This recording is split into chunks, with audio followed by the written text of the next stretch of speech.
Bonjour les amis. Le ciel se transforme en décharge sauvage. Ce sera le titre de cette vidéo. Bon, je voudrais donc aujourd'hui réagir à la vidéo de Jean-Dominique Michel sur les chemtrails, diffusée en direct sur sa chaîne privée le 14 juillet dernier et visible en différé sur Odysee. S'agissant des chemtrails, je m'attendais au pire. Bon, finalement, il n'en a rien été. Sa vidéo est assez objective et donc je vous en recommande la visualisation. D'ailleurs, je vais vous la montrer. Pour autant, je ne suis pas vraiment d'accord avec Jean-Dominique Michel et encore moins avec certains intervenants montrés dans sa vidéo. Bon, alors maintenant, je suppose que vous avez forcément entendu parler de ces supposés épandages malveillants confondus à dessein avec des traînées de condensation souvent visibles dans le ciel, derrière le passage d'avions de ligne. Les chemtrails, c'est ça. Enfin, il faut dire chemtrails, en fait. Voilà, ça sent tout de suite l'embrouille. Et en plus, ça fait peur. Et justement, c'est le but. Bon, tout ça, ce n'est que de la condensation, bien sûr. Quoique, pas seulement de la condensation. Et nous y reviendrons plus loin. C'est donc, essentiellement de la condensation. Mais bon, pour que ces traînées se forment, il faut que les conditions météorologiques y soient favorables. À savoir que des avions aient à devoir traverser une masse d'air en surfusion. Alors, une masse d'air en surfusion, il faut que je vous explique ce que c'est. On dit qu'une masse d'air est en surfusion, qu'un air est en surfusion, lorsque sa température est inférieure au point de rosée, et que, pourtant, le ciel reste tout bleu. Aucun nuage ne se forme. L'air peut rester en surfusion seulement lorsqu'il est très pur, car la condensation a besoin d'impuretés pour se former. C'est ça le truc. Donc ce sont donc tout simplement les avions qui passent et qui servent de catalyseur, et plutôt, en fait ce sont les effluents des turbines qui fixent cette condensation et la condensation qui se forme derrière l'avion. Ce qu'en dit Jean-Dominique Michel ne contredit pas ce que je savais. Mais sa vidéo va très au-delà en explorant diverses hypothèses à partir de sources purement documentaires. Ce monsieur, qui n'est pas un technicien, pas un expérimentateur, pas un touche-à-tout, mais qui lit beaucoup, il regarde aussi des vidéos. Bon, tout n'est pas dans les livres. Un livre, ça peut induire en erreur, car ce n'est pas du concret. Mais dès comme ça, dès qu'il se documente beaucoup, il en faut. Ceux qui lisent beaucoup en savent certainement plus que les autres. Mais je suis désolé là, ils ne savent pas tout, forcément. Je vais maintenant vous passer la vidéo de Jean-Dominique Michel. Elle mérite votre attention car elle ouvre de bonnes pistes de réflexion. Comme déjà annoncé, je ne suis pas ce monsieur en tout point et j'ai même une autre façon de voir que je vous exposerai juste après la vidéo. C'est par ailleurs déjà un peu dans le titre, comme quoi le ciel se transforme en décharge sauvage. Bon, alors maintenant, par respect pour la vidéo de Jean-Dominique, j'aurais dû la laisser intégrale. Cependant, certaines digressions relatives à des choses que l'on ne peut pas nommer ici rendent celles-ci censurables sur certaines plateformes. Bon, moi je préfère Odysee, puisqu'il n'y a pas de censure. Mais ce serait une bonne idée de la publier aussi sur d'autres plateformes plus fréquentées, d'où la nécessité de procéder à certains coups de ciseaux. Bon, il va donc manquer quelques petites minutes dans l'extrait que je vais vous passer. Enfin, c'est pas un extrait, c'est quasiment la totalité de sa vidéo. Bon, et j'espère que Jean-Dominique Michel ne voudra bien m'excuser ces coupures. Bon, il se peut que ceux qui voient cette vidéo l'aient déjà vue. En ce cas, il faut regarder dans le descriptif au niveau pour savoir où cliquer pour aller à la suite directement. À tout de suite.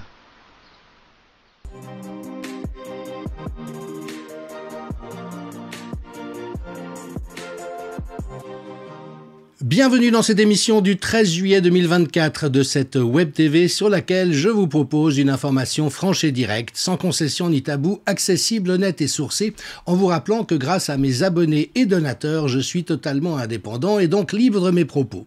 Chose promise, chose due, et je remercie mes téléspectateurs de leur patience. Aujourd'hui vient enfin l'épisode consacré aux chemtrails. Donc je remercie toutes les personnes qui m'ont fait cette suggestion avec insistance. Il est vrai que je me suis fait un peu prier comme une vieille mule qui n'a pas vraiment envie d'avancer, mais le périple en valait la peine, j'ai travaillé comme une mule et aujourd'hui je suis en mesure de vous apporter quelques éléments de réflexion. Alors, je vais repartir d'un peu d'épistémologie. Je m'en excuse, mais je crois que c'est vraiment essentiel et que nous avons un effort particulier à faire en ce sens par l'époque qui court. Et en nous reposant la question de l'évidentialité. L'évidentialité, c'est quoi? C'est le questionnement autour de comment savons-nous que nous savons quelque chose? Ou plus exactement, comment croyons-nous savoir que nous savons quelque chose? Et bien sûr que pour qu'une conviction solide émerge, nous avons besoin d'éléments de réalité, d'éléments de preuve solides. Ce qu'on appelle evidence en anglais. Maintenant, la traduction se fait mal. Vous savez que l'anglais est essentiellement composé de mots français, donc il y a des allers-retours entre les deux langues qui sont un peu inépuisables. Et puis evidence, on traduirait par preuve, mais la preuve, c'est vraiment très définitif. Et au fond, puisqu'il y a un critère en science qui est celui de la réfutabilité, quel que soit le résultat auquel vous arriviez, quelle que soit la théorie à laquelle vous adhériez, elle est potentiellement réfutable. Donc c'est évident qu'une preuve qui, elle, a quelque chose de définitif est un petit peu compliquée dans cette optique. Dans la lignée de pensée qui est la mienne, qui vient de la sociologie et de l'anthropologie compréhensive, nous réfléchissons plutôt en termes d'indices, d'indicateurs. Lorsqu'il y a un faisceau d'indices qui suggère fortement qu'une hypothèse est bonne, à ce moment-là, nous pouvons franchir le pas de la retenir comme étant la plus probable ou la plus plausible, mais toujours avec ce recul qui est d'éviter à tout prix toute certitude. Alors ça ne veut pas dire qu'on ne puisse pas arriver à des conclusions. Et évidemment qu'autour du sujet des chemtrails, nous sommes dans un sujet tout aussi passionnel. C'est pour ça que j'ai titré cette émission ainsi, « Crime contre l'humanité ou attrape-nigo ». J'ai envie de dire, c'est les bordures du champ de connaissances dans lequel nous allons pouvoir nous engager. Les bordures, c'est quoi? C'est les positions radicales extrêmes. Pour certaines personnes, et je reçois des mails en ce sens, comment ne parlez-vous pas de cet abominable crime contre l'humanité commis avec les chemtrails? Okay. Puis il y a d'autres gens qui disent, notamment récemment, j'ai reçu récemment un mail d'un pilote de ligne me disant « Écoutez, moi je connais bien l'affaire, tout ça c'est des foutaises, il n'y a que des contrails, des traînées de condensation, mais pas des traînées d'épandage chimique, c'est des foutaises. » Et donc ça, j'ai envie de dire que c'est des positions radicales qui bordent le champ de compréhension possible. Évidemment que moi, je m'aventure à l'intérieur de ce territoire sans aucun parti pris. En même temps, quand des pilotes de ligne ou des météorologues disent des choses avec beaucoup d'affirmation, je l'entends. Des groupes de professions très éduqués et se croyant elles-mêmes très sachantes sont susceptibles de se tromper complètement. Alors, je suis désolé, je prends le temps, mais je refais un petit tour en épistémologie, parce qu'on a vraiment vu ce thème de manière récurrente. On est en permanence dans ces situations difficiles où le débat est compliqué simplement parce qu'il est impossible de poser ensemble les bons jalons d'une réflexion intelligente et complexe. Et donc, il faut vraiment, pour aborder la question des chemtrails, déjà prendre du recul par rapport aux dogmes et à la science officielle, les arguments d'autorité et le soi-disant consensus scientifique, c'est la mort de la science.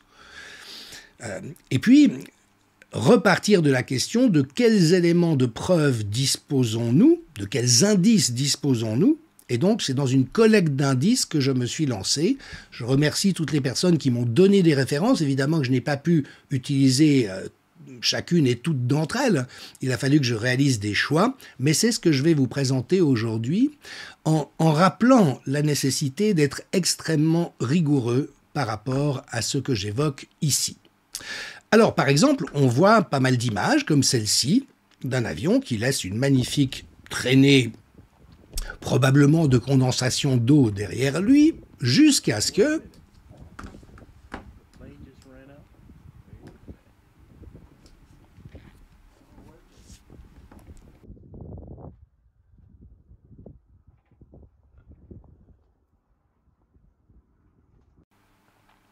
Donc a priori, on est tous d'accord, cela suggère qu'il y a un épandage et que l'épandage prend fin à un moment donné. Mais peut-être n'est-ce pas la seule hypothèse. Il se peut aussi que l'avion arrive tout d'un coup dans une zone d'air à une température différente ou qu'il y ait eu un changement d'altitude en cours de route, qu'un seuil ait été franchi et que le phénomène de condensation qu'on observait très clairement s'estompe à ce moment donné. Je ne sais pas. Tout ce que je dis, c'est qu'on ne peut pas non plus se baser sur une image, aussi probante est-elle l'air d'être. Il faut évidemment prendre un ensemble d'éléments en considération et notamment de réfléchir aux différentes explications possibles. Autre exemple, si le sujet vous intéresse, vous avez peut-être vu passer cette image, c'est donc des bidons de substances chimiques, d'après les convaincus, dans un Boeing, et puis on voit très clairement à droite de l'image, derrière le gilet jaune, l'indication diffuseur, sprayeur, et puis hazmat, qui est un nom de code pour dire matériaux dangereux, toxiques, à l'intérieur. Et donc, c'est une image qui circule énormément sur les réseaux pour faire la démonstration du fait qu'il y a des produits toxiques qui sont stockés dans des avions et diffusés après. Sauf que, et ça c'est des documents que je reprends de Jean-Pierre Petit, une recherche chez Boeing permet effectivement de confirmer que c'est un système de transvasement d'eau de containers à d'autres pour vérifier la stabilité de l'appareil en vol selon la répartition de la charge. Et donc tout cela est explicable en fonction d'expériences qui ont lieu en toute transparence. Et il s'avère en réalité que le terme hazmat inside, donc produit toxique à l'intérieur, est un faux. C'est un surajout sur une image qui est relativement facile à faire. Et donc a priori, voilà, ça on sait que c'est un fake. Et il faut bien se rendre compte une fois de plus que cela fait partie des stratégies du camp adverse de nous inonder de fakes, surtout sur des sujets où on rêve d'avoir des éléments de preuve à disposition pour les brandir, ce qui permet après de nous déconsidérer et de montrer qu'au fond on est prêt à croire tout et n'importe quoi. Donc, voilà, sur les chemtrails, nous avons besoin d'éléments probants, mais dans cette situation qu'on voit partout aujourd'hui, qui est au fond très simple. Nous aurions besoin d'une science robuste et honnête qui enquête sur les vraies questions pour arriver à des conclusions qui soient hyper solides. Mais là, nous sommes dans la situation du serpent qui se mord la queue, puisque le propre de la production scientifique aujourd'hui, c'est d'être totalement contrôlé par les grands intérêts économiques, d'être dans un état de corruption systémique épouvantable, et donc je comprends la frustration de tous ceux, par exemple, qui sont convaincus qu'il y a des stratégies d'empoisonnement à grande échelle. Mais, une fois encore, nous devons rester prudents parce qu'une démarche de pensée revient à ne pas être partisan, à ne pas être identifié à un résultat plutôt qu'à un autre. Quel est le problème de l'identification ? On le sait très bien grâce aux neurosciences. C'est qu'une personne qui est identifiée à une idée ou à une conviction ressent une contradiction de cette idée comme une attaque physique. Si par exemple vous êtes de gauche, militant depuis longtemps, et que je viens vous expliquer que la justice sociale c'est n'importe quoi, que la solidarité n'existe pas et que vous avez cru à des foutaises toute votre vie, une analyse en temps réel de votre cerveau, notamment par une IRM, montrerait que vous réagiriez comme si je vous frappais physiquement. Si vous êtes de droite et que je viens vous expliquer que le capitalisme est responsable de tous les maux et que ça n'a jamais servi qu'à des ordures à s'engraisser au détriment des autres, vous aurez la même réaction.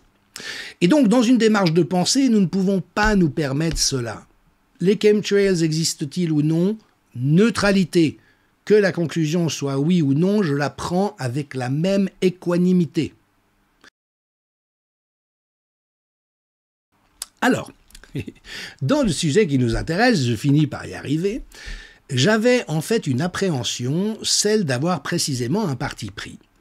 Pourquoi? Parce que j'observe attentivement la nature et la météorologie, j'ai la chance de vivre en campagne, de passer pas mal de temps en plein air. Et puis, pour revenir en arrière, j'ai fait 4 ans d'études, j'ai fait une pause de quelques années, puis j'ai repris mes études pour faire mon master.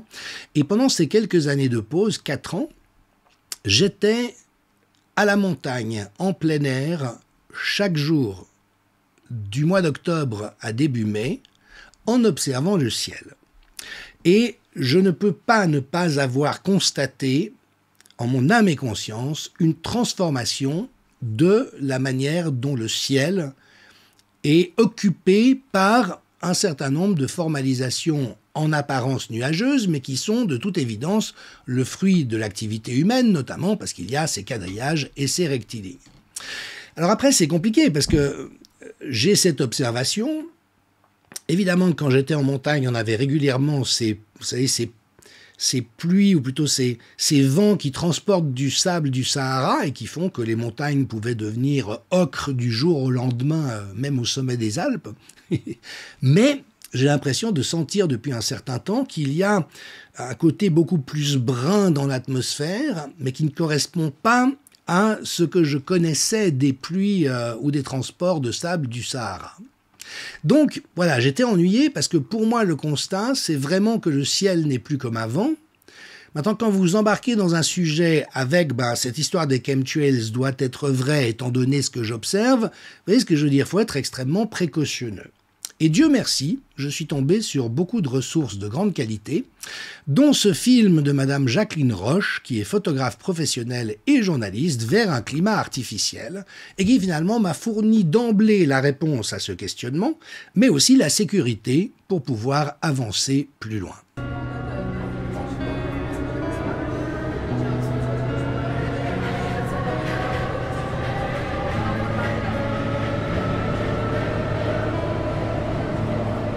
Journaliste et photographe professionnel, j'ai plusieurs années de repérage du ciel pour mon travail sur l'image.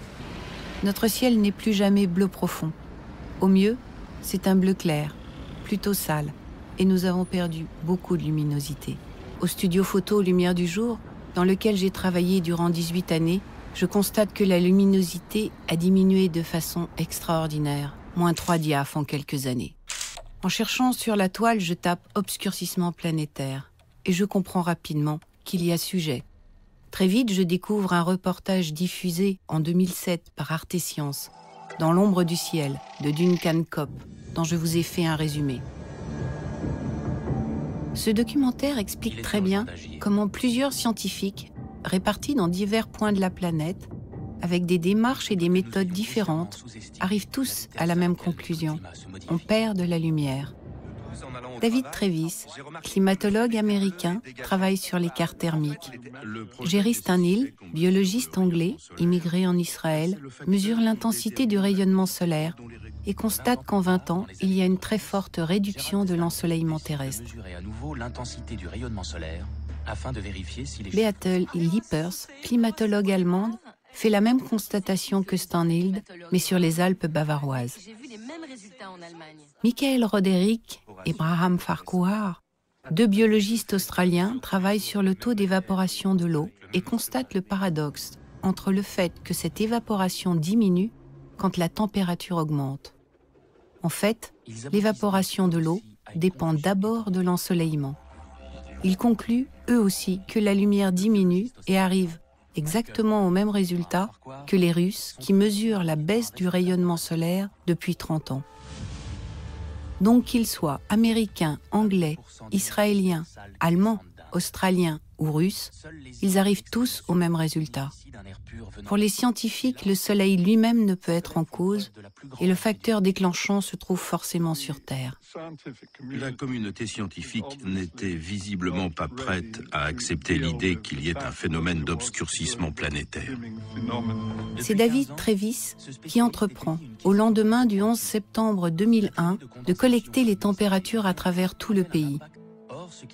Les données venaient de plus de 5000 stations météo situées dans les zones frappées d'interdiction de vol et réparties sur 48 États. En 3 jours, l'écart thermique est de plus de 1 degré. Jamais on n'avait constaté un tel changement se produire aussi rapidement. C'est un phénomène climatique nouveau que les scientifiques appellent l'obscurcissement planétaire.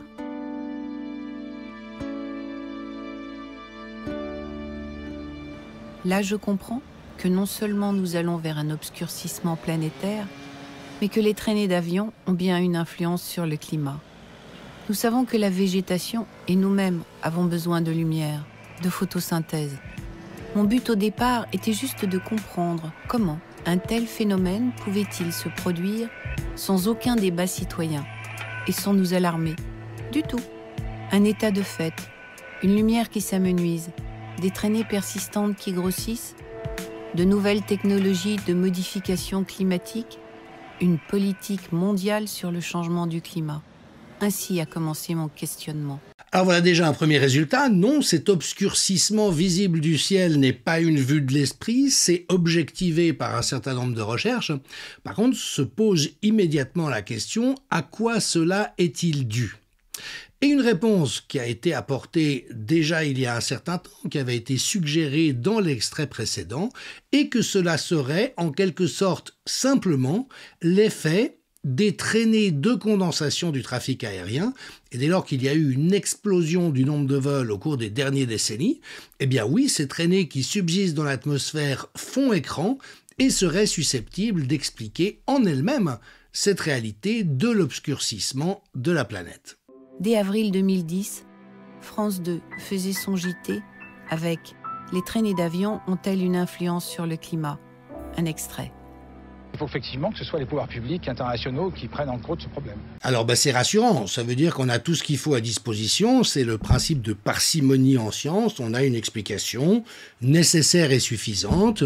Oui, il y a des traînées qui sont de la condensation d'eau qui reste pendant un certain nombre d'heures dans le ciel, ceci explique cela, et cela rejoint d'ailleurs la position des discours officiels et des fameux vérificateurs de fait. Je vous présente ici un petit extrait de la manière dont ils assènent. Et vous voyez que même lorsqu'on aborde ce sujet sur YouTube, vous avez automatiquement un petit bandeau qui apparaît pour vous signaler que c'est une théorie conspirationniste, des fois que vous ne seriez pas capable de réfléchir par vous-même. Les chemtrails existent-ils ? Pour vérifier cette affirmation, j'ai parlé avec le professeur Wes Brooks, professeur de sciences aéronautiques dans une université américaine. Et il dit non, ça n'est pas vrai. C'est complètement faux. C'est de la vaporisation, c'est un phénomène météorologique parfaitement connu. Voilà, les turbines forment un nuage du fait du différentiel entre la température du réacteur et de l'air. Voilà, donc cas clos.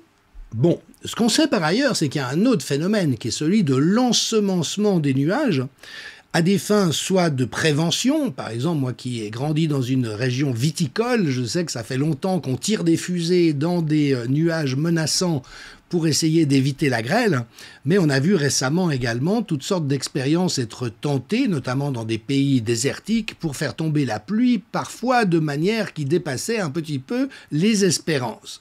Et donc, on a effectivement depuis longtemps, depuis des décennies, des procédés de manipulation des événements météorologiques avec des techniques utilisant la dispersion de produits chimiques dans le ciel et parfois de manière qui tourne en eau de boudin.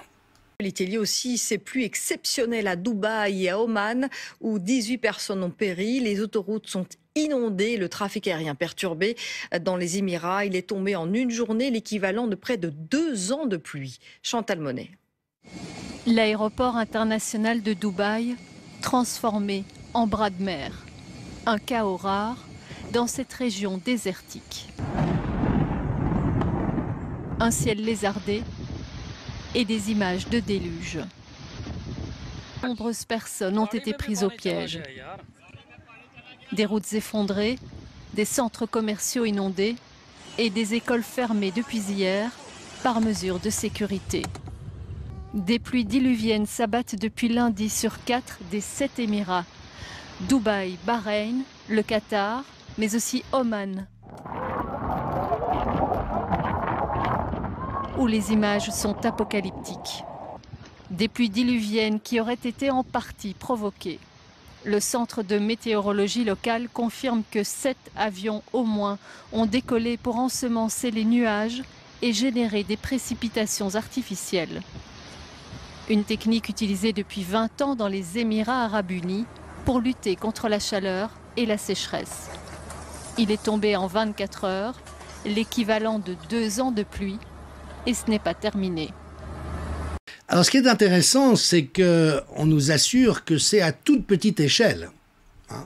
Ça fait déjà plusieurs années, quelques décennies, bon, parfois ça foire un peu, mais voilà, rien de particulier, rien à signaler. Le reste, c'est des traînées de condensation, donc tout va bien. Bon. C'est une bonne idée dans la vie de souffrir d'un trait de caractère ou d'une orientation de la pensée qu'on appelle aux États-Unis contrarian. C'est aimer bien prendre le contre-pied. Donc quand quelqu'un vous assène quelque chose avec un degré de certitude élevé, c'est de vous dire, bon, bah, si je vais chercher dans l'autre sens, de l'autre côté, de là où il me dit de ne pas aller, est-ce que je trouve quelque chose d'intéressant ou non? Bien sûr, ça peut ne pas être le cas. Mais là, dans un autre fameux documentaire de référence, produit par le plus grand spécialiste nord-américain de ces questions-là, qui évidemment est très convaincu quant à lui de l'existence des chemtrails, mais enfin, on entend effectivement d'autres sons de cloche de la part de personnes dont l'expertise, en tout cas, ne peut pas être mise en doute. Je suis Charles Jones, général de brigade de l'armée de l'air américaine à la retraite. Des années 1953 à 1962, j'étais stationné en Allemagne. Puis nous avons déménagé en Angleterre en 1959, alors que j'étais affecté au 42e escadron de reconnaissance tactique avec double mission de contre-mesures électroniques et de reconnaissance météorologique. Nous avions également la responsabilité de signaler les traînées de condensation des moteurs à réaction dans toute notre zone de responsabilité, en Europe, en Afrique du Nord, en Méditerranée et dans l'Atlantique oriental. Nous étions responsables du repérage des altitudes exactes de toutes les traînées de condensation des moteurs à réaction observées dans la zone de responsabilité de vol, à la fois dans les aéronefs CEM et météorologiques. Nous sommes devenus des experts en matière de chemtrails d'avions en réaction et toutes leurs caractéristiques, très différentes des traînées blanches d'avions qui consistent en une souche scientifiquement vérifiable de particules d'aluminium et d'autres métaux toxiques, de métaux lourds, polymères et autres composants chimiques. Ce sont ces longues traînées blanches de pulvérisation qui s'attardent et s'étendent lentement en ce qui ressemble à un voile laiteux qui finit par recouvrir des zones entières d'une couverture nuageuse très légère. Nous n'arriverons jamais à comprendre le changement climatique tant que tout n'aura pas été mis sur la table concernant la géo-ingénierie et les désastres qu'elle peut provoquer et qu'elle provoque. Effectivement, un autre son de cloche de la part d'une voix fort autorisée. Alors, j'ai évidemment poursuivi ma route et je suis tombé, grâce au documentaire de Madame Jacqueline Roche, sur Patrice Ernu, administrateur honoraire de l'INSEE en France, ancien secrétaire général de Génération Écologie, vice-président du Front français pour la nature et l'environnement, qui est un homme qui me donne l'impression d'avoir vraiment la tête sur les épaules et qui, lui, énonce de la manière la plus claire qui soit qu'il y a une injection de produits spécifiques dans les carburants à des fins de diffusion atmosphérique. Écoutons ce qu'il a à dire. Oui, il y a bien des militaires et des industries qui font des expériences volontaires sur l'adjonction de composés chimiques au carburant pour créer ces effets albédo, mais aussi pour retirer du carbone. Il y a les deux, il y a un double usage. Ceux qui remplissent les réservoirs ne sont pas ceux qui organisent le process industriel, d'adjonction des molécules dans les carburants. Vous voyez, c'est beaucoup plus subtil, car le carburant normal comporte déjà les molécules qui créent l'effet chemtrail. Alors, cet effet, comme je le disais, il se fonde sur deux procédés chimiques. L'un, c'est de répandre des particules qui vont réfléchir les rayonnements. L'effet sur lequel on se fonde est plutôt un effet de retrait. Il y a entre l'eau H2O et le CO2 comme une espèce de relation d'amour et d'affinité. Or, dans l'atmosphère, ce n'est pas le CO2 qui est le premier élément de l'effet de serre, c'est l'eau. C'est le cycle de l'eau. Dans les traînées, vous avez aussi ce phénomène. C'est-à-dire que les éléments chimiques qui sont contenus dans les rejets des carburants, parce qu'ils ne sont pas totalement consommés, vont faire en sorte que l'eau de l'atmosphère qui va être chauffée par ces traînées va s'associer à un plus grand nombre de molécules de CO2. C'est une relation inverse. Et dans des conditions qui vont permettre à l'eau de se polymériser. Car l'eau, dans des états extrêmes, peut être liquide, peut être de la vapeur, mais elle peut être aussi un gel, elle peut être aussi un polymère. Donc il y a bien des industries qui font des expériences volontaires sur l'ajout de produits chimiques au carburant des avions pour créer ces effets albédo ou pour retirer du CO2. Dans tous les cas, il existe bien un lien entre les traînées d'avions et les modifications climatiques. Alors là, on voit effectivement les choses évoluer un peu, c'est-à-dire que en plus de ces contrails, de ces traînées de condensation, il y a l'utilisation de produits chimiques à des fins annexes. Donc, M. Hernu nomme, entre autres, le fait de vouloir recapturer du CO2, mais toujours est-il que ceci se fait hors de toute transparence et d'une manière qui doit nous alerter, en tout cas dans le sens d'avoir un soupçon quant au fait que ce qui nous est dit n'est pas l'entier de ce qu'il y a à comprendre. Alors, Pierre Barnerias a publié récemment sur sa chaîne Citizen Light un reportage « La manipulation du climat, l'arme fatale » dans lequel un pilote de ligne qui dit avoir travaillé pour plusieurs compagnies, lui atteste du fait qu'il est au courant des épandages, qu'il les a vus être réalisés et donc qu'il est un témoin direct de ce dont il s'agit.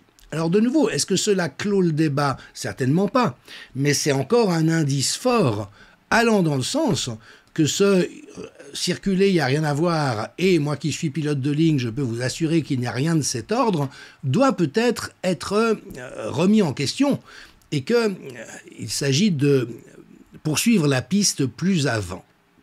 Et là, nous tombons sur un autre thème esquissé par M. Hernu, qui est celui de la géo-ingénierie. De quoi s'agit-il? Il s'agit des moyens d'intervenir sur le climat et la météorologie avec des moyens techniques contemporains. Alors je suis tombé sur un très intéressant article de M. Fabien Desruelles, qui est docteur en sciences, qui a publié dans des revues à comité de lecture sur un certain nombre de sujets extrêmement intéressants. Par exemple, tous les désastres naturels ne sont pas naturels.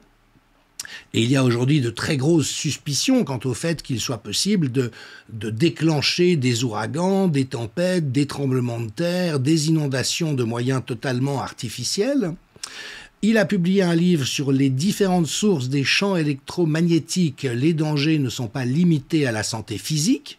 Et on sait que c'est là aussi un très gros problème qui n'est pas investigué avec la diligence requise et l'honnêteté requise par nos gouvernements. Et puis un article, l'industrie pharmaceutique est dangereuse pour votre santé, des preuves supplémentaires apportées dans le cadre de la crise de Covid-19. Donc là, évidemment, je bois du petit lait. Dieu sait si ça fait suffisamment longtemps que je le raconte, mais là encore, données probantes à l'appui. Et il faut savoir que M. Deruel a été interviewé par François autour de cette étude publiée dans la revue Surgical Neurology International. Mais dans le cadre de la question qui nous intéresse, il a effectivement produit un article qui est traduit en français et dont le résumé est le suivant. Je vous en donne lecture. Selon la plupart des études scientifiques, des médias et des gouvernements, les traînées blanches que l'on peut voir derrière les avions en vol correspondent à de la condensation mélangée aux émissions de particules des moteurs, ne persistent que dans des conditions atmosphériques spécifiques. Elles sont appelées traînées de condensation et traînées de condensation en forme de cirrus lorsqu'elles persistent pendant des heures et atteignent plusieurs kilomètres de large. Le fait qu'elles aient progressivement envahi le ciel au cours des 20 dernières années serait dû à l'augmentation du trafic aérien. Cependant, d'autres documents officiels relient ces traînées persistantes à une technologie de modification météorologique appelée géo-ingénierie solaire par injection d'aérosols stratosphériques, SAI. Ces pulvérisations seraient principalement composées de particules métalliques, aluminium, barium, fer, nanoparticules et de soufre, ce qui augmenterait considérablement la pollution de l'air, du sol et de l'eau.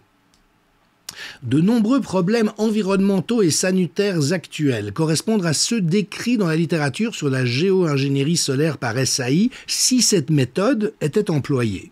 Par exemple, les particules métalliques utilisées sont des contaminants environnementaux bien connus, l'appauvrissement de la couche d'ozone, les maladies cardio-respiratoires, les maladies neurodégénératives, les coups de soleil.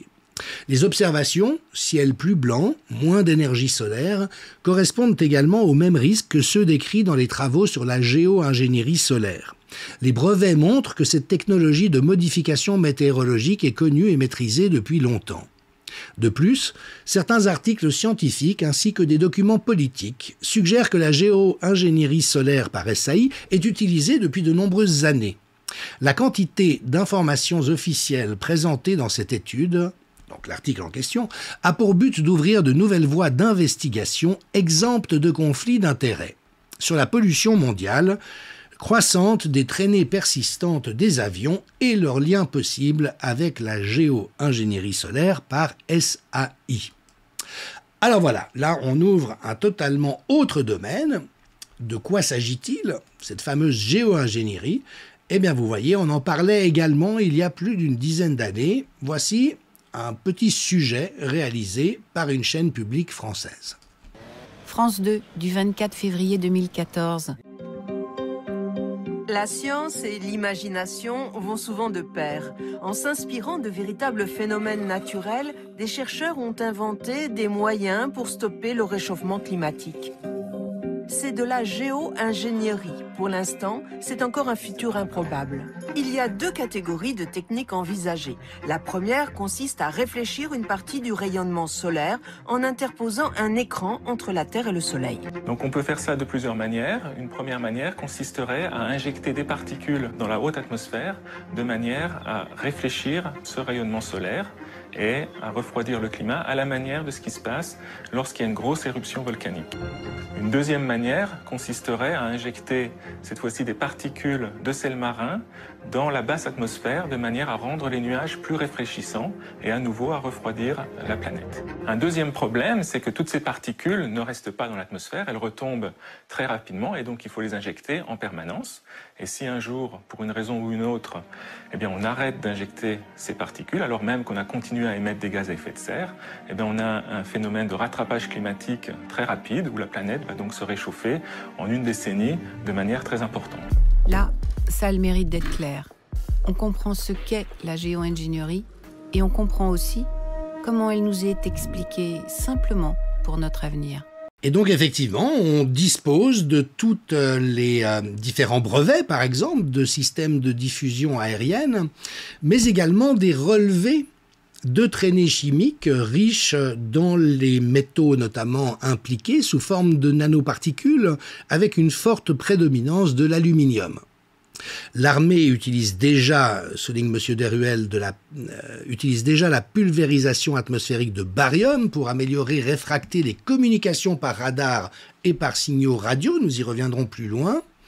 Et quand les traînées persistantes des avions étaient analysées à l'aide d'un radiomètre spectral, les résultats ont indiqué qu'il ne s'agissait pas de traînées de condensation, mais bel et bien de traînées chimiques. Suite à la pulvérisation de ces aérosols, des lignes blanchâtres apparaissent sans s'estomper, puis s'étendent progressivement, laissant le ciel complètement voilé. D'accord, donc là, on a quand même l'esquisse de quelque chose d'autre. Et M. Desruelles continue dans son article en relevant que, en 2013, au Parlement européen, cette fameuse géo-ingénierie solaire par SAI est décrite comme une science militaire active depuis plusieurs années. Il est indiqué que les médias ainsi que les gouvernements ne disent pas la vérité sur cette technologie qui est pratiquée en dehors de tout cadre juridique national ou international. Et des questions récurrentes sont posées par les députés européens de différents pays sur les épandages illégaux de produits chimiques à haute altitude, c'est en tout cas le soupçon qui existe, et à chaque fois, le Parlement européen et les gouvernements donnent toujours la même réponse, très brève, il n'y a pas d'informations sur les rejets de produits chimiques par les avions, il s'agit d'une condensation d'eau provenant des émissions normales, il n'y a pas de preuve d'effets néfastes sur la santé humaine. Alors heureusement, depuis la crise Covid, on sait quand même le degré de confiance qu'on peut avoir dans les dénégations gouvernementales, et voici la conclusion à laquelle arrive l'auteur. Malgré les publications exposant les risques de la géo-ingénierie solaire par SAI si elle était utilisée, et que tous ces effets environnementaux et sanitaires soient constatés depuis plusieurs années, aucune université ne s'intéresse aux liens possibles entre les traînées persistantes des avions et la géo-ingénierie solaire par SAI. Seuls quelques auteurs ont mené ce travail, mais sans mesurer directement les conséquences sur la santé. La relation entre l'éventuelle utilisation non divulguée de cette technologie et l'augmentation catastrophique du niveau de pollution environnementale, en particulier les nanoparticules métalliques, ayant un impact direct sur la santé devrait être rigoureusement examinée dans des études ultérieures. En particulier, l'hypothèse d'un lien de causalité avec la forte croissance des maladies respiratoires et neurodégénératives. Compte tenu du niveau de conflit d'intérêts entre les sciences de la santé et les sphères financières et politiques, ainsi que des énormes intérêts militaires, qui s'ajoutent à des décennies de recherche sur les techniques de modification météorologique, se pourrait-il que la géo-ingénierie solaire par SAI, capable de modifier les conditions météorologiques et de provoquer de graves effets sur l'environnement et la santé, soit également corrompue? Et voyez, ça, c'est de la bonne science. Ça n'affirme rien, ça montre un certain nombre de choses. Oui, les technologies sont au point. Oui, il y a même eu au Parlement européen une réponse qui indiquait que c'était en utilisation. On verra d'autres indices plus loin. Il y a une augmentation inexpliquée d'un certain nombre de polluants chimiques environnementaux. Étant donné qu'il n'y a pas de travail diligent de recherche scientifique et d'enquête sur la réalité de ces phénomènes, se pourrait-il que ce soit impliqué? Ça, c'est intelligent, c'est de la pensée complexe, ça n'affirme rien, ça pose les bonnes questions. Alors je reviens à geoengineeringwatch.org et leur documentaire réalisé. Ils se sont essayés à faire des prélèvements dans l'atmosphère. Voyons ce que cela a donné. Nous avons deux échantillons de contrôle vierge. L'un a été prélevé avant le vol, l'autre après. Nous devrions avoir à nouveau deux échantillons aveugles. Et en fait, trois échantillons, l'un pendant la montée, l'autre pendant le vol en palier, puis une légère montée de 17 000 à 21 000, puis on change le filtre et on prend un autre échantillon, un troisième en descendant. Et ensuite, sur la mission de retour, nous avons remarqué que cette couche de nuages était descendue de 25 ou 27 000 pieds à environ 17 000 pieds. Donc nous pouvions facilement l'atteindre. Et nous avons prélevé des échantillons sous la couche nuageuse. Et je dis nuageuse, je veux dire une couche induite. Nous avons échantillonné à travers cette couche confluentée au-dessus d'elle.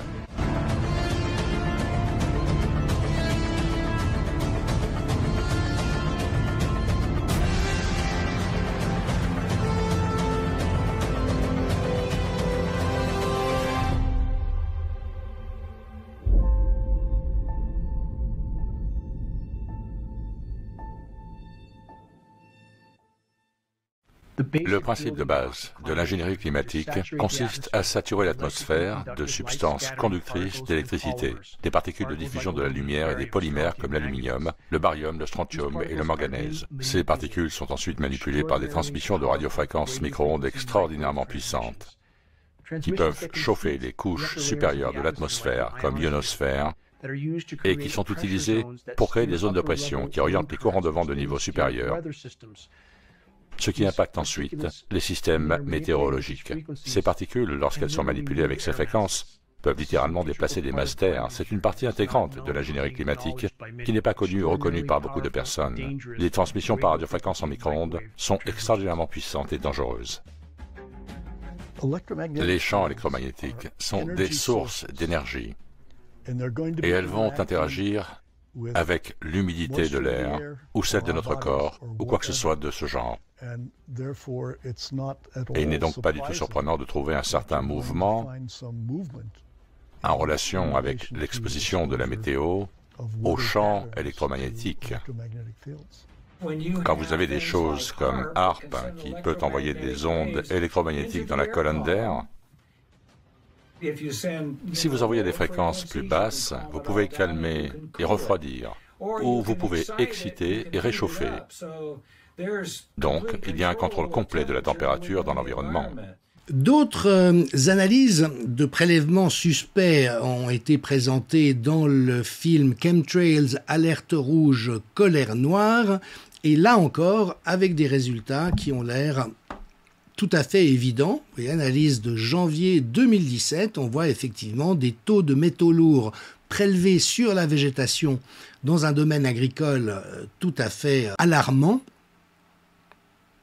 Et puis, avec notamment des filaments aéroportés, c'est-à-dire de longs fils fins, collants et blanchâtres qui tombent du ciel et qui correspondraient, selon toute vraisemblance, à la polymérisation d'un certain nombre de composants chimiques, de l'eau bien sûr pour commencer, mais également de l'aluminium, des perturbateurs endocriniens, du barium, du strontium et des métaux lourds. Alors, il faut savoir que les Nations Unies viennent de sortir un document en 2023 sur ces fameuses recherches de limitation du rayonnement solaire par aérosol.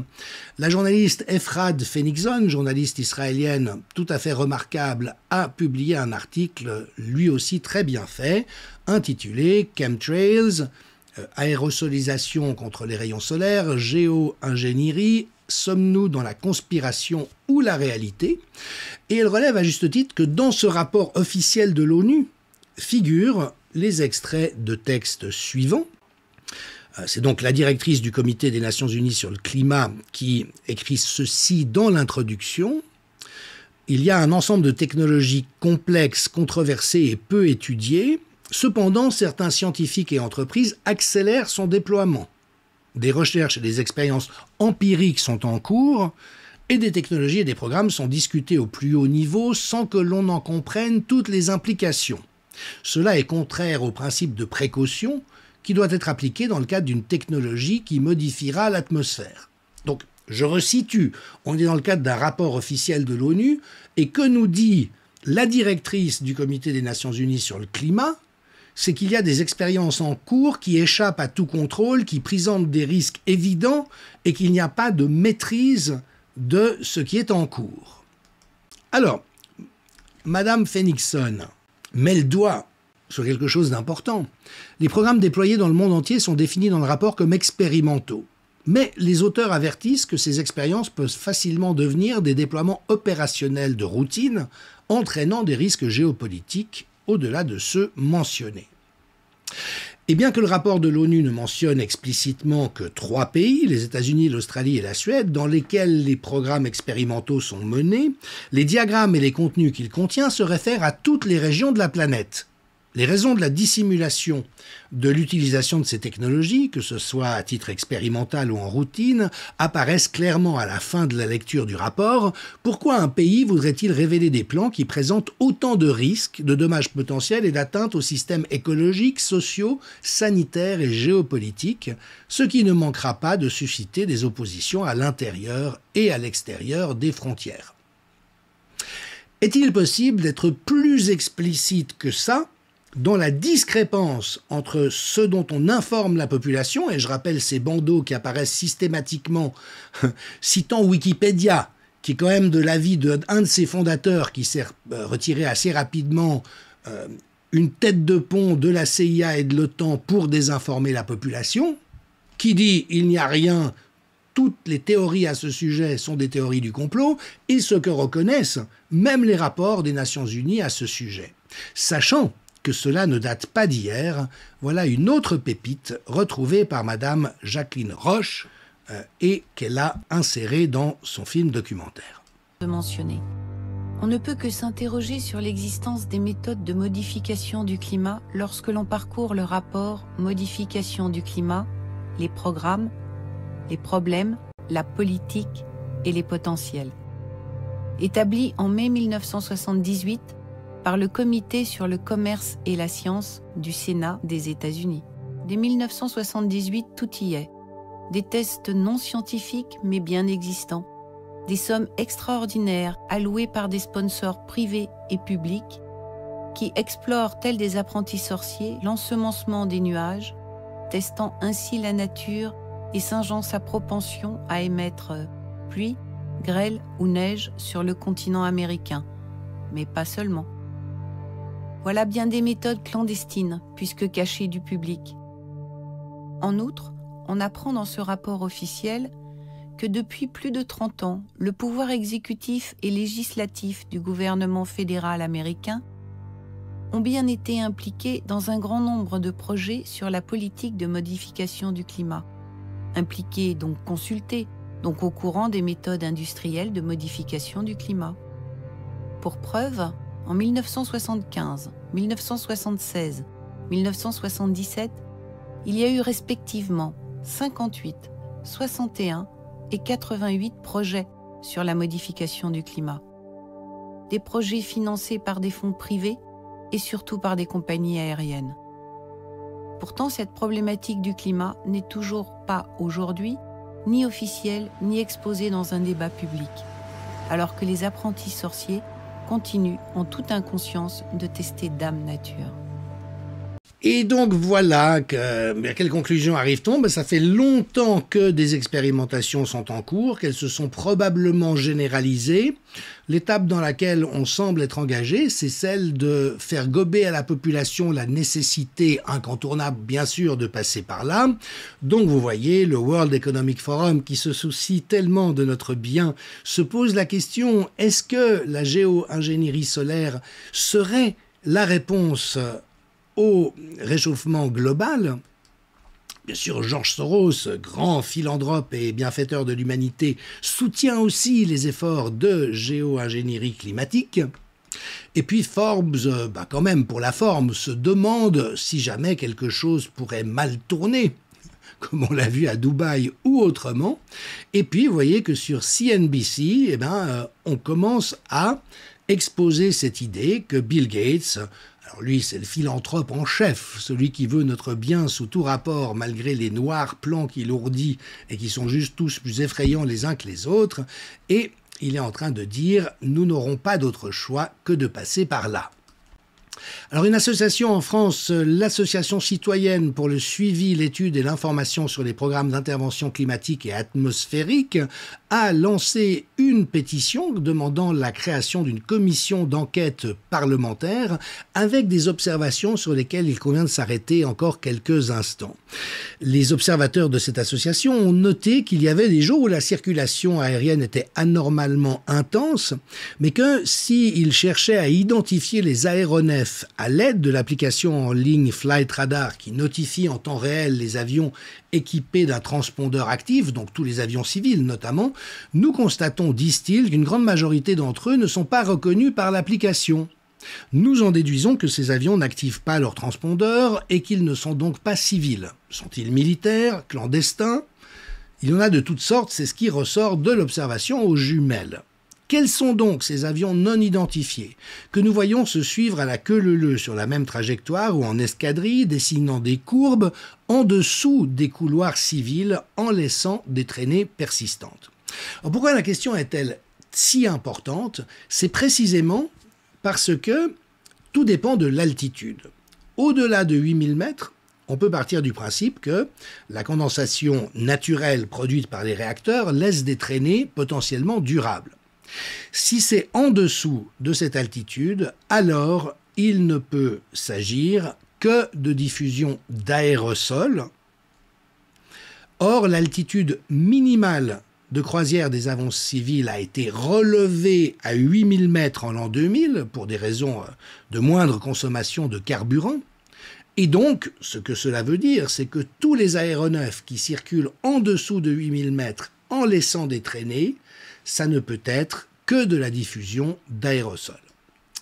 Alors, cette pétition déposée en 2015 est toujours en ligne. Elle recueillait au mois de février 2024 46 000 signatures demandant, ce qui évidemment est le bon sens, un moratoire avec arrêt immédiat des opérations de géo-ingénierie. En France, en l'attente des résultats de l'enquête parlementaire, des mesures d'expertise visant à déterminer les particules utilisées par les avions civils et militaires, leur quantité dispersée chaque jour et par an, leur impact sur la santé publique et sur l'environnement, des mesures légales de protection et de sauvegarde de l'environnement, la création d'un sanctuaire incluant l'ensemble de notre environnement, la terre, sous terre, les mers, et océans, le ciel et l'espace, visant à interdire toute forme d'expérimentation secrète, et enfin la signature et la ratification d'une convention internationale de protection de l'air. Alors ce qu'il faut savoir aussi, c'est qu'il y a déjà des États aux États-Unis, le Kentucky, le Tennessee, le New Hampshire, le Minnesota, Rhode Island, la Pennsylvanie, le Dakota du Sud, qui ont introduit des projets de loi interdisant la diffusion de chemtrails, la pulvérisation d'aérosols dans l'atmosphère.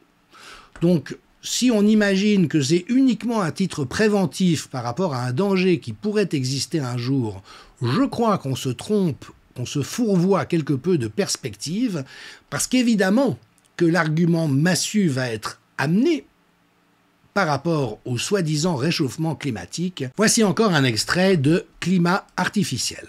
Le GIEC, l'IPCC en anglais, a déposé sur le bureau de la COP21 des scénarios sur lesquels on puisse appuyer l'action politique.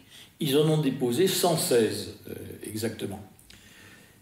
Alors évidemment, on n'a pas trop informé le public de la réalité de ces scénarios. Or, ce qu'il faut savoir, c'est que sur ces 116 scénarios, il y en a 15 qui exigent des mesures quasiment immédiates, sans recours à ce qu'on appelle de la géo-ingénierie, du moins dans un premier temps. Et ce qu'on a caché au public, c'est que les 101 autres scénarios impliquent un recours à la géo-ingénierie. Rien de tout ça n'est inconnu. On sait parfaitement en quoi consistent ces procédés de géo-ingénierie. Il est clair qu'à un moment donné, les experts vont dire aux États, c'est la catastrophe, comme ils le font depuis un certain nombre d'années. Vous n'avez pas pris les mesures, il faut donc que nous procédons à des retraits massifs de CO2 dans l'atmosphère. Cela veut dire rendre licite à l'échelle internationale, au nom de la protection du climat, de la planète et du maintien en deçà de 2 ou de 1,5 degrés, le recours massif à de la géo-ingénierie. Et donc, tout ce que nous observons se profile dans la veine et la lignée du grand processus d'asservissement planétaire en cours, et c'est vraiment ce vers quoi se dirige le wokisme et l'intoxication climatique. Je reviendrai sur la question du réchauffement climatique dans une prochaine émission, mais notamment avec cette mise en avant d'une industrie verte, mais qui évidemment est un piège en faveur de ceux qui détiennent déjà le pouvoir et qui veulent en exclure de plus en plus de compétiteurs, mais surtout les populations des différents pays du monde. Le capitalisme vert, c'est cette volonté, ce fantasme d'adapter la planète et, si nécessaire, l'humanité aux besoins du productivisme. Adapter la planète, mais presque tout est prêt. J'ai recensé, pour mon bouquin sur la simplicité volontaire, les 100 projets aujourd'hui les plus financés à l'échelle internationale. On trouve bien sûr la généralisation des techniques artificielles de modification du climat. On trouve cette idée de créer un immense bouclier autour de la Terre pour la protéger des rayons du Soleil. On trouve le projet de mettre en orbite des milliards de petites lentilles d'environ 60 cm de large pour filtrer la lumière solaire. On trouve le projet de couvrir 3% du globe pour contrebalancer le doublement des émissions de CO2. On trouve l'idée de répandre 1 million de tonnes de poussière d'aluminium et de soufre dans l'atmosphère afin de faire baisser la température terrestre de 1 degré. On trouve l'idée de développer des arbres OGM. Tout sera fait plutôt que de remettre en cause les logiques de ce système.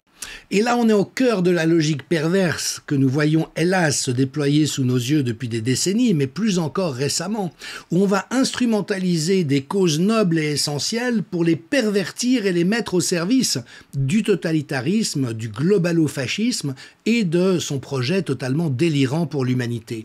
Exactement comme on est en train d'instrumentaliser l'éducation des enfants pour banaliser et légaliser la pédophilie, les fameux programmes soi-disant d'éducation sexuelle, mais qui sont en réalité des programmes ayant pour visée la légalisation de la pédophilie. Là, c'est la même chose. On prend la protection de l'environnement, l'écologie, qui évidemment est un idéal très noble. Veiller à ne pas détruire ou avoir l'empreinte la moins destructrice possible sur notre environnement, veiller à une saine gestion des ressources naturelles, être beaucoup plus frugaux dans notre manière de vivre sont des idéaux sur lesquels il est possible de rallier à peu près tout le monde, sauf que la finalité n'est pas exactement celle que les rois de l'entourloupe psychopathes qui nous gouvernent font miroiter aux populations, et malheureusement tous les partis politiques tombent dans le panneau. On nous dit, vous n'aurez pas pris les mesures avant 2018, donc vous êtes condamné à 3,5 ou je ne sais quoi à horizon 2100. Mais c'est totalement faux. Et donc du coup, les gens, les populations vont accepter n'importe quoi. On va leur dire il faut faire des satellites géants pour renvoyer le bédo, il faut faire des épandages dans l'atmosphère, il faut dissoudre les roches, il faut déverser de la chaux dans les océans, il faut faire des biocarburants parce qu'on va tout mixer, vous voyez, donc ça va être une industrie colossale. On comprend très bien les intérêts financiers qui sont en jeu, et puis tout ça, ça va se substituer progressivement à l'industrie du pétrole. Et on va dire ceux qui n'acceptent pas, eh ben, ils sont contre la nature, ce qui est un mensonge absolu. De mon point de vue, je ne prétends pas avoir raison. Je dis, voilà ce que je pense. Mais comment tous ces écologistes dont je suis, dont j'ai été, qui sont sincères, peuvent-ils se laisser berner à ce point et entreprendre des actions et tenir des discours qui ne fait que servir la soupe aux puissants? Alors voilà pour ce premier tour d'horizon, quelles conclusions pouvons-nous en tirer?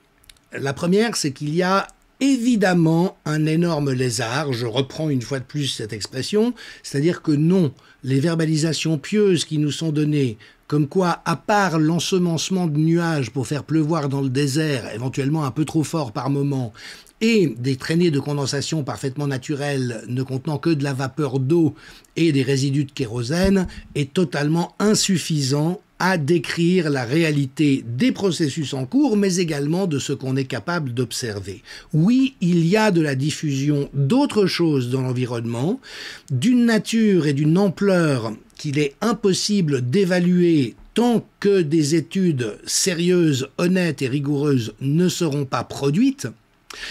Mais il y a de toute évidence un secret, quelque chose qui est tu et caché à la population, qui accourt depuis déjà des décennies, là encore, dans un ordre de grandeur qu'il est impossible, à mon sens, d'évaluer de manière rationnelle, et puis avec cette préparation de l'opinion publique mondiale au fait de généraliser ces pratiques, ou plus exactement, de les légaliser dès lors qu'elles ont cours déjà depuis un certain temps, et tout cela mis en œuvre par des gens qui, bien sûr, n'ont pas l'intérêt de l'humanité et des populations à l'esprit.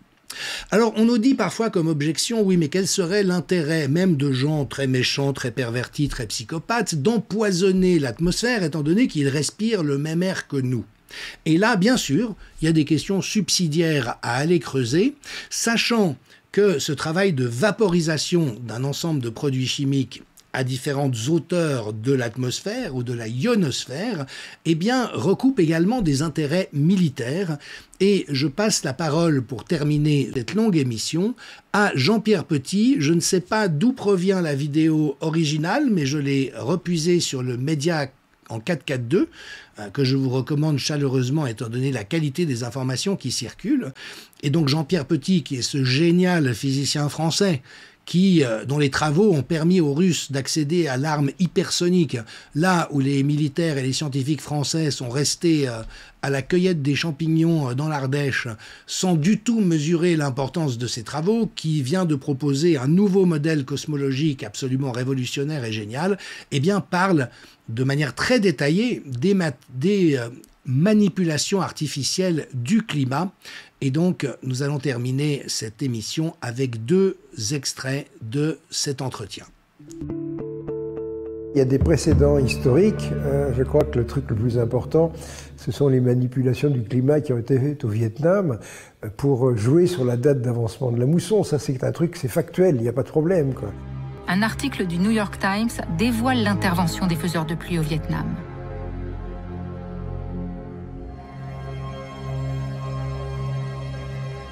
Le Congrès nomme une commission d'enquête.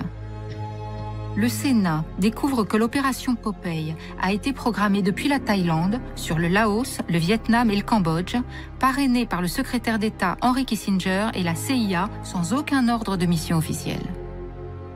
La modification de la météo devait permettre d'embourber les routes, de favoriser les glissements de terrain, de noyer les passages de rivières et de conserver la boue au-delà de la saison habituelle. Personne ne remet ça en cause. Il y a même les auteurs de ces choses-là qui ont témoigné, et à cette époque-là, et peut-être encore maintenant, ça implique surtout d'avoir une bonne connaissance de la météo. Et à partir du moment où on connaît bien les mécanismes météorologiques, bien on agit en mettant des substances qui gênent l'apport d'énergie du soleil dans les couches atmosphériques. Et à ce moment-là, on crée des déséquilibres, on crée des inondations, etc. On fait ce qu'on veut, c'est tout. Quand on sait bien où agir et aux bons endroits. Moi, j'ai été énormément lié à l'armée, c'est-à-dire que tout ce que je faisais, il y avait du secret défense à tous les coins de rue, quoi. Et je voyais un petit peu ces gens grouiller. Les grands manipulateurs du climat, potentiellement, sont les militaires, hein. Le point de départ, c'est qu'on a beaucoup de mal à communiquer par radio avec les sous-marins. Pourquoi ? Parce qu'il y a une couche d'eau entre les sous-marins et les ondes électromagnétiques. Et ces ondes électromagnétiques, elles ont une profondeur de pénétration qui dépend de leur fréquence. Et pour arriver à communiquer avec les sous-marins, il faut des très basses fréquences. Et les très basses fréquences, ça se fait des très grandes antennes. Alors par exemple, je crois qu'en France, on doit avoir une installation qui doit être sur un plateau au sud, où on voit des très très grandes antennes comme ça, qui permettent de faire ces très très basses fréquences, qui à ce moment-là arrivent à franchir les masses liquides et à toucher le sous-marin. Bon. Mais il y a une autre solution qui consistait à utiliser l'ionosphère. Alors l'ionosphère, c'est les couches de la haute atmosphère qui sont à 80 km d'altitude, et HAARP, c'est comme ça que ça fonctionne. HAARP, vous avez toute une batterie d'émetteurs de micro-ondes qui agissent sur cette ionosphère et qui l'ionisent. Et alors, il y a une chose, c'est qu'on peut à ce moment-là créer une ionisation, désionisation à très très basse fréquence, en faisant osciller une masse de plasma qui fait des dizaines de kilomètres de largeur et qui à ce moment-là oscille lentement. Et ça, c'est vraiment le vecteur pour communiquer avec les sous-marins à très grande distance. Puis alors après, on s'est aperçu d'autre chose, c'est qu'on pouvait, avec 2 pinceaux de micro-ondes, en les croisant en haute atmosphère, faire une surface gauche ionisée, qui à ce moment-là peut servir de réflecteur. C'est-à-dire qu'à ce moment-là, on ne voit rien, puisque c'est simplement du plasma. On crée des miroirs, et à ce moment-là, les ondes électromagnétiques peuvent se réfléchir, ce qui permet à ce moment-là à un pays de communiquer par radio avec un sous-marin qui est aux antipodes. C'est merveilleux. Bon. Alors ça, c'est le point de départ de HARP. Les Russes ont la même chose. Tout ça, c'est assez classique.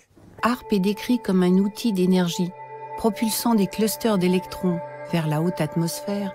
Sura, son pendant russe, aurait été initié en 1983 par le ministère de la Défense soviétique pour étudier le comportement de la ionosphère lorsqu'elle est soumise à des tirs d'électrons, afin d'émettre à très basse fréquence, notamment pour communiquer avec les sous-marins.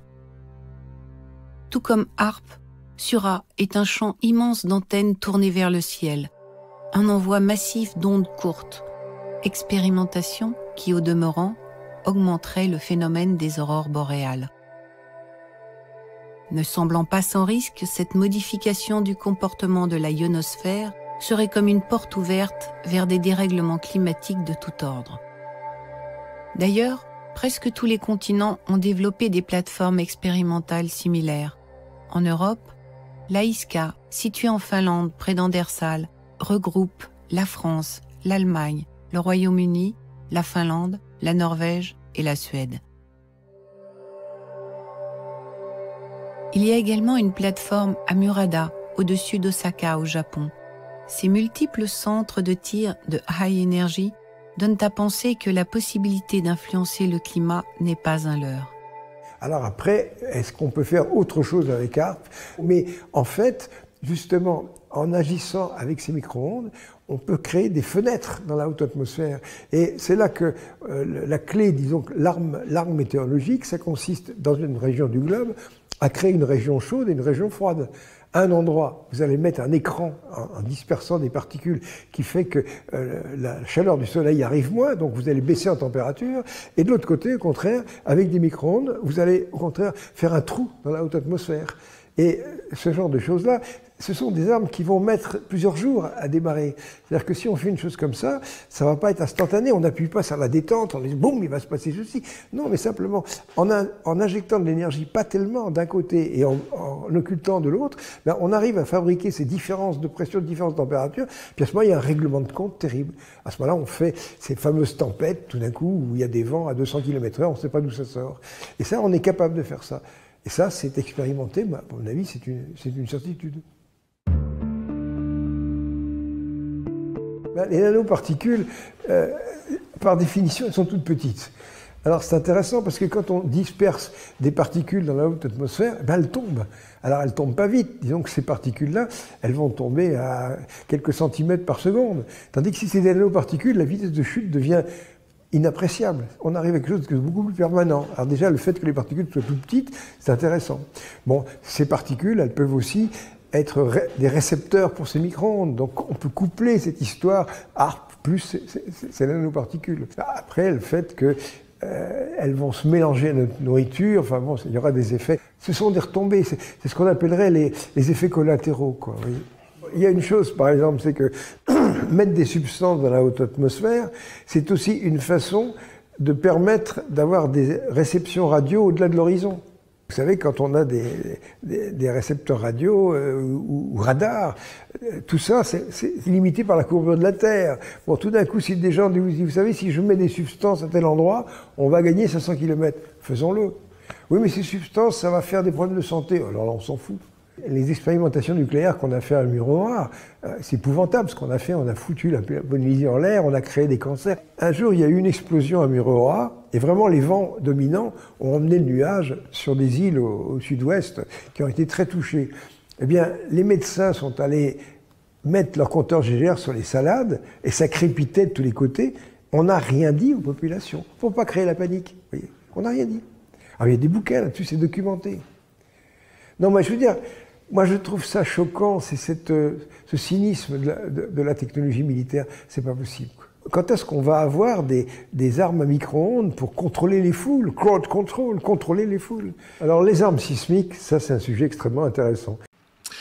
Alors évidemment, ça nous amène encore dans un complètement nouveau et autre territoire.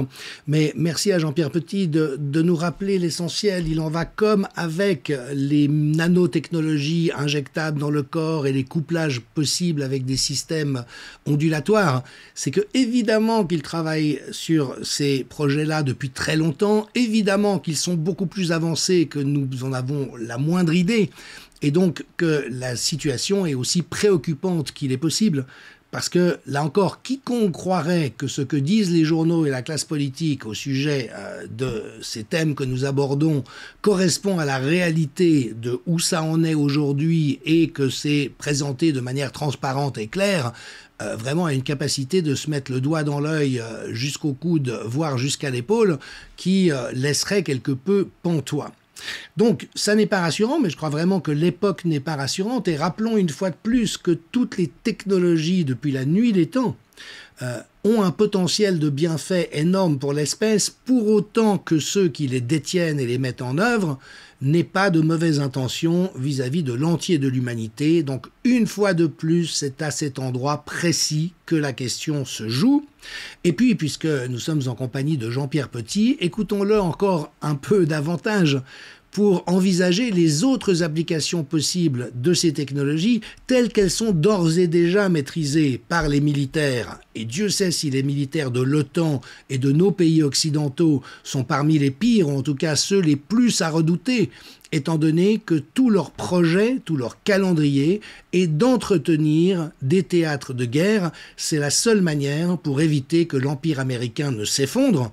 Si les guerres se terminaient demain à l'échelle mondiale, les États-Unis, l'Empire américain ne survivrait pas. Et donc, voilà d'autres joyeusetés qu'ils sont encore susceptibles de mettre à profit dans une direction qui ne sera pas exactement bonne pour nous, pour user d'un euphémisme. Et pour moi, ça débute en 1983. En 1983, je me rends à Chicago à un colloque de magnéto-hydrodynamique. Puis à l'époque, je ne sais pas ce qui se passait, mais les Américains étaient peu présents. Surtout, il y avait des Russes. Et je rencontre des Russes et je vois ce qu'on appelle un générateur de Pavlovsky. Les Russes sont des champions dans cette magnéto-hydrodynamique et ils ont étudié des générateurs qui sont couplés à des propulseurs à poudre. Alors, ils sont d'ailleurs transportables, on peut en mettre 2 énormes comme ça sur un camion. C'est des objets qui font, je sais pas, 2,50 m de diamètre sur 10-15 mètres de long, et ça fonctionne pendant un temps limité, pendant quelques dizaines de secondes, 1 minute, 2 minutes, et à ce moment-là, autour, il y a des choses qui ressemblent à des camemberts, qui sont des bobinages magnétiques, et ça marche par auto-excitation. Je ne vais pas rentrer dans le détail de ce genre de choses-là, mais disons qu'on a des installations qui sont capables de produire des puissance électrique de dizaines de mégawatts, 10, 20, 30 mégawatts comme ça.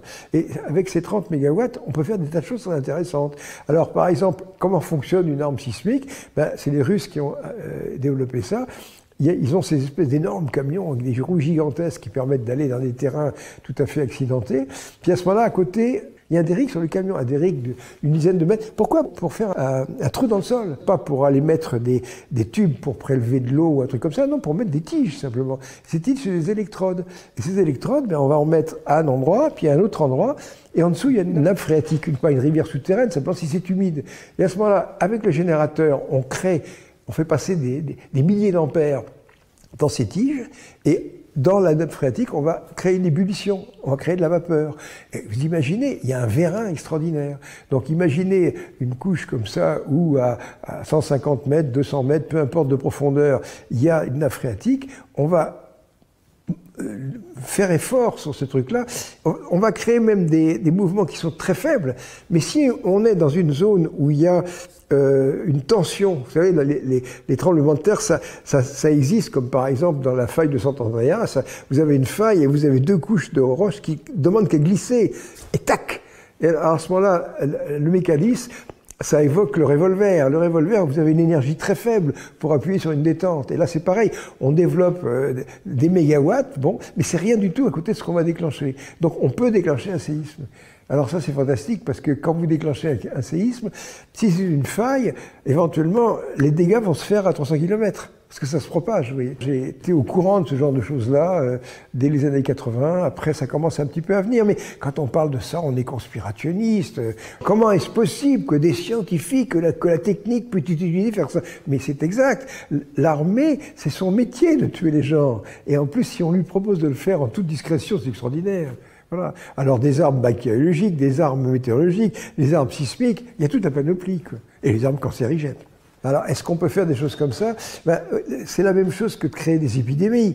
Bon, moi, je me rappelle, il y a une trentaine d'années, moi, je m'étais intéressé à la possibilité d'agir sur le virus du sida à l'intérieur des lymphocytes T4 en agissant avec des micro-ondes pulsées, des micro-ondes à 3 GHz, pulsées en très basse fréquence. Et à ce moment-là, on sait depuis très longtemps que l'ADN est 400 fois plus absorbant que l'eau. Donc si on arrive à une fréquence de résonance très pointue, on arriverait à briser des ARN de virus. Et à ce moment-là, un monsieur qui faisait un peu l'intermédiaire entre moi et les militaires, qui s'appelait Gilbert Payan, il est décédé maintenant, il m'a amené un beau document qui s'appelait Évocation des cancers. Évocation des cancers, c'est un truc qui émanait de la recherche militaire française, une recherche axée sur la création d'armes cancérigènes. Alors vous voyez, si on est capable de créer des armes cancérigènes, on est capable de faire n'importe quoi. Le climat, n'importe quoi. Voilà. Alors, les chemtrails existent-ils ou non? Je dirais, il n'y a pas de réponse définitive à ce stade. On sait qu'il y a de la pulvérisation de substances chimiques dans l'atmosphère, notamment à ces fins radars dans le cadre du projet HARP, mais il y a très certainement bien pire. La seule conclusion à laquelle j'arrive, c'est qu'il faudrait bien entendu des recherches extrêmement vigoureuses, honnêtes, sincères et contrôlées pour pouvoir tirer l'affaire honnête, mais également que nous ne pouvons à ce stade avoir aucune confiance dans ceux qui nous dirigent et dans tout l'appareil de propagande, notamment médiatico-politique, qui ne fait que servir ces marionnettes qui sont au pouvoir de nos pays et qui sont eux-mêmes au service d'intérêts qui n'ont rien à voir avec les nôtres. Dans les prochaines émissions, j'enfoncerai le clou. Je vous rappelle l'émission du lundi 15 juillet à 21h où je reviendrai sur l'affaire Brigitte en montrant pourquoi elle est capitale. Bien entendu, je ne détiens pas le secret de l'affaire. Brigitte Macron est-elle née homme et a-t-elle fait une transition de genre? Je n'en sais rien. Par contre, je vous montrerai, à partir des ressources de l'analyse socio-anthropologique, qu'il y a quelque chose de cardinal, de crucial, de fondamental, de capital dans cette affaire, dans la place qu'elle occupe dans l'espace collectif, et ce d'autant plus, bien entendu, qu'on n'en parle pas au sein de la classe médiatico-politique.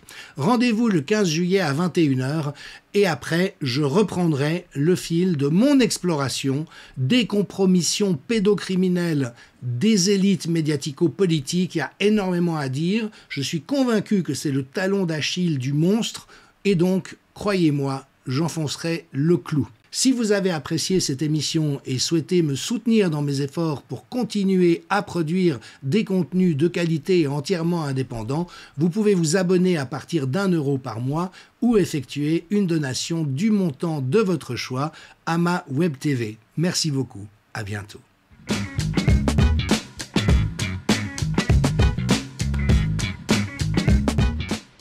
Voilà. Il y a un point avec lequel nous serons tous d'accord avec Jean-Dominique Michel, c'est qu'il ne faut pas faire confiance aux vérités officielles. Sauf que moi, j'irai plus loin que lui. Parce que lui, il a donné la parole à des messieurs Patrice Ernu et Fabien Desruelles, des messieurs qu'il dit avoir bien la tête sur les épaules, mais qui sont pourtant de farouches partisans de la thèse du forçage radiatif à partir de gaz, de supposés gaz à effet de serre, contraire aux bases de la physique la plus élémentaire. Bon, contraire aux bases de la physique la plus élémentaire, mais bien conforme à la théologie scientifique du GIEC, laquelle est aussi une vérité à la officielle à laquelle il ne devrait pas non plus faire confiance. Sur ce point-là, j'invite ceux qui n'ont pas encore percuté sur le véritable fonctionnement du climat et des effets de serre.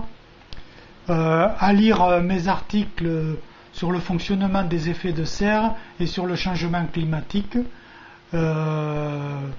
Donc si vous ne connaissez pas, vous trouverez dans le descriptif des liens sur mes articles où j'explique tout ça. Donc c'est dans le descriptif. Donc ces messieurs Ernu et Durwell, donc auxquels moi je n'accorde aucune confiance, soutiennent que des additifs seraient présents dans le jet, dans le kérosène, à des fins de géo-ingénierie. Bon, personnellement, je n'y crois pas trop. Mais bon, peut-être. Ce qui n'est pas certain n'est pas non plus à rejeter.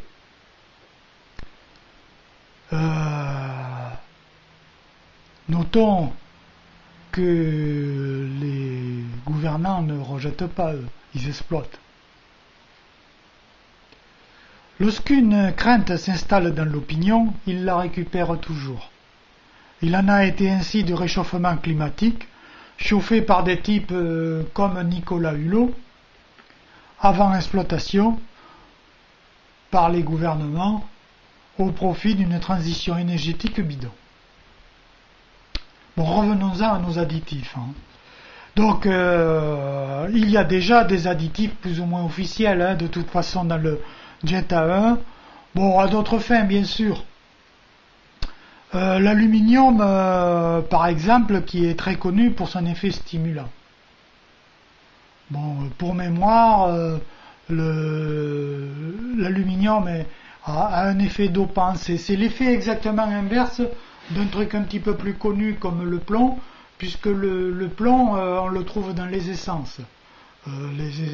C'était un additif antidétonant, parce que les moteurs à piston, il faut éviter que le mélange stoichiométrique qui est dans le cylindre transite d'une combustion normale vers une détonation. Donc les additifs au plomb, maintenant plus ou moins d'abord remplacés par le benzène puis par d'autres additifs, évitent donc cette transition à la détonation. Donc comme je disais, l'aluminium c'est exactement le contraire.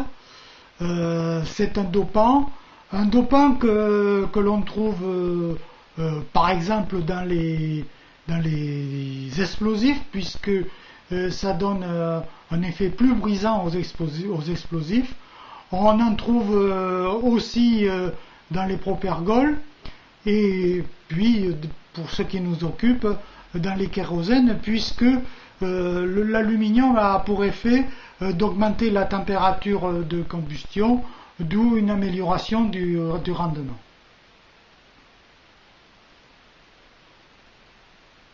Bon, il y a d'autres additifs qui servent notamment à permettre la conservation dans les réservoirs. Faut pas que le carburant si vous voulez, que le carburant tienne à des températures très basses, qui est celle des hautes altitudes, d'où l'intérêt de certains additifs pour éviter que ça paillette, quoi. Et puis il y a aussi des additifs qui diminuent l'inflammabilité du kérosène, afin de diminuer un petit peu les risques d'incendie. Voilà. Bon, ceci étant, de toute façon, le problème, le moteur à turbine n'est pas spécifiquement dans les additifs. C'est carrément dans les caractéristiques de base de ce type de moteur vis-à-vis de l'environnement. Ce qu'il faut savoir, c'est que les moteurs à turbine sont naturellement extrêmement polluants pour des raisons mécaniques qui seraient un petit peu long peut-être de détailler ainsi. Mais pour simplifier, je vous dirais que toutes ces mécaniques consomment énormément parce qu'elles ont un rendement très moyen et surtout parce qu'il s'agit d'engins extrêmement puissants. On trouve notamment plein d'embrûlés dans les effluents d'avions, donc en plus d'essuie, et ce plus ou moins sous forme d'aérosols et de particules fines. Bon, les additifs ajoutent un poil de toxicité sur ces effluents déjà passamment délétères, mais ce n'est franchement pas le fond du problème. Ça, c'est mon point de vue. En ce qui concerne l'aluminium, donc AL, on le retrouve essentiellement dans les effluents, mais sous la forme d'alumine AL2 ou 3, qui est un truc assez neutre vis-à-vis de l'environnement. Ce n'est pas ce qui pourrait exister de pire. Le pire, en fait, c'est la quantité, c'est tout le reste. Alors, si vous ne croyez pas que les moteurs à turbine sont des engins extrêmement polluants, je vous invite à faire une petite expérience un peu vous-même, si vous voulez. Vous allez tout simplement sur le tarmac d'un aéroport. Ah, oui, d'accord. On ne peut pas rentrer, c'est souvent il faut travailler là-dedans. Mais bon, vous pouvez au moins aller au bout de la piste en service, à côté d'un aéroport, donc vous restez derrière les clôtures, et puis vous verrez, à chaque décollage, vous pourrez respirer de belles bouffées, et vous apprécierez les relents pestilentiels que l'on subit à ces endroits-là. Et oui, vous verrez. Ou plutôt vous sentirez comme ça pue. Bon, c'est justement à ce moment-là qu'il devient très intéressant de revenir sur certaines constatations qui sont dans la vidéo de Jean-Dominique Michel. Journaliste et photographe professionnel, j'ai plusieurs années de repérage du ciel pour mon travail sur l'image. Notre ciel n'est plus jamais bleu profond. Au mieux, c'est un bleu clair, plutôt sale, et nous avons perdu beaucoup de luminosité. Au studio photo Lumière du Jour, dans lequel j'ai travaillé durant 18 années, je constate que la luminosité a diminué de façon extraordinaire, -3 diaph en quelques années. En cherchant sur la toile, je tape « obscurcissement planétaire » et je comprends rapidement qu'il y a sujet. Car oui, le ciel n'est plus comme avant. Bon, il y a les traînées d'avions que certains prennent pour des chemtrails, mais de plus en plus visibles, et donc je vous ai expliqué que c'était que de la condensation, ou presque, pas que de la condensation, mais presque. Mais il y a aussi tout ce qui n'est pas visible à l'œil nu. Et là, je dois vous expliquer un petit peu comment fonctionne l'atmosphère. Au moins en conditions anticycloniques. Ces situations-là, correspondant à celles où le soleil chauffe le sol à fond. C'est ainsi que par beau temps, l'intégralité du flux solaire est transformée en énergie, soit sous forme de chaleur directe, c'est-à-dire de calories, soit sous forme de chaleur latente, c'est-à-dire en évaporation. Donc lorsque la température atteint un certain niveau, variable en fonction des saisons, des convections s'établissent. Ceci dit, la couche convective est toujours limitée à une certaine hauteur. Parce qu'il y a dans l'atmosphère ce qu'on appelle des inversions, c'est-à-dire des endroits où lorsqu'on s'élève, l'air, au lieu de continuer à refroidir, il peut tout d'un coup être plus chaud. C'est ce qu'on appelle une inversion. Donc, ces inversions bloquent la convection. Donc,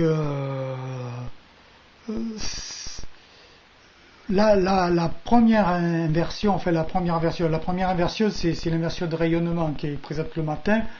Ça n'a rien à voir. Mais disons que c'est une inversion qui se trouve à assez basse altitude, mais moyenne quand même. On appelle ça l'inversion de subsidence. Donc,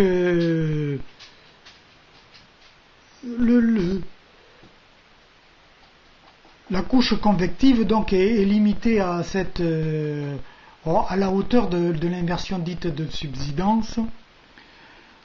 L'air y étant soudainement plus chaud et différent, et avec une tendance à l'affaissement, d'où le nom de cette inversion dite de subsidence.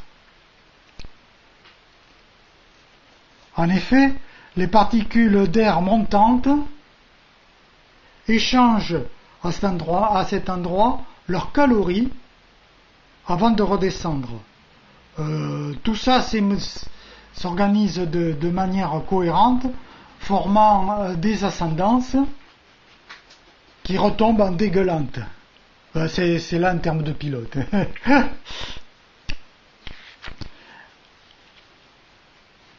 Donc, il n'y a que les calories qui soient échangées au niveau de l'inversion.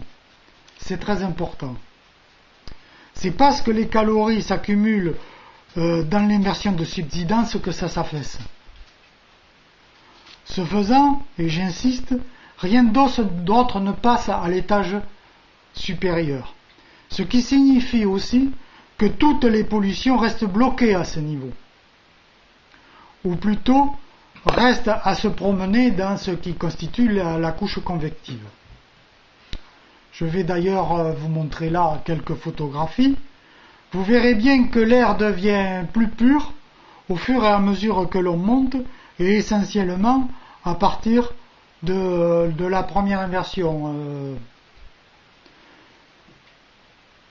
Vue d'assez haut, la première inversion est toujours bien marquée et toujours visible. Un peu comme un second horizon, des fois bien plus net que le vrai horizon lui-même. On voit aussi comme la couche convective paraît sale par rapport à tout ce qui est au-dessus. D'ailleurs, c'est normal, elle ne fait pas que paraître, elle est sale. Inversement, l'air des hautes altitudes, c'est-à-dire en ciel bleu, est de plus en plus propre, à tel point qu'il peut parfois entrer en surfusion, c'est-à-dire rester sec même à très basse température. Donc, que les effluents de turbine cassent ce fragile équilibre est normal. Donc, et qu'ensuite, et en conséquence de quoi, cela a pour effet de diminuer ponctuellement l'ensoleillement, a forcément un effet sur le climat. Mais moi, j'irai au-delà, car le simple fait de polluer la haute atmosphère a forcément aussi un effet sur le climat. Et sur le climat, sur la nébulosité et sur le climat. Il y a tout de même une différence entre la pollution au sol confinée dans la couche convective et les pollutions de haute altitude qui perturbent des espaces verts vierges de toute atteinte humaine pendant des siècles. Ce que cela provoque, nous ne le savons pas trop. Et mon avis est qu'il faudrait arrêter d'exagérer et de faire n'importe quoi. Mon avis est que laisser le trafic aérien continuer à exploser serait irresponsable. Nous n'avons franchement pas besoin de ça. Il y avait déjà des traînées de condensation au XXe siècle. Sauf qu'avant l'an 2000, c'était juste une traînée par-ci, par-là, qu'on ne remarquait pas trop et qui n'avait probablement pas d'effet notable sur le climat.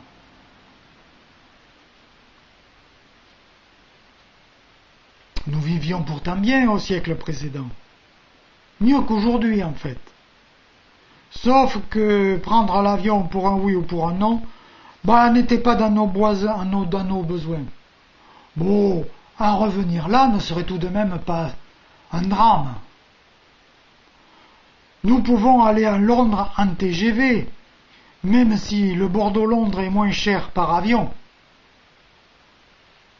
Mais pourquoi diable est-ce moins cher par avion? Et avons-nous vraiment besoin d'aller à Londres ou de prendre des vacances au bout du monde? Voilà. Donc les amis, il ne faut pas avoir peur. Les chemtrails n'existent pas. Mais il y a tout de même un ciel qui est en train de se transformer en décharge sauvage.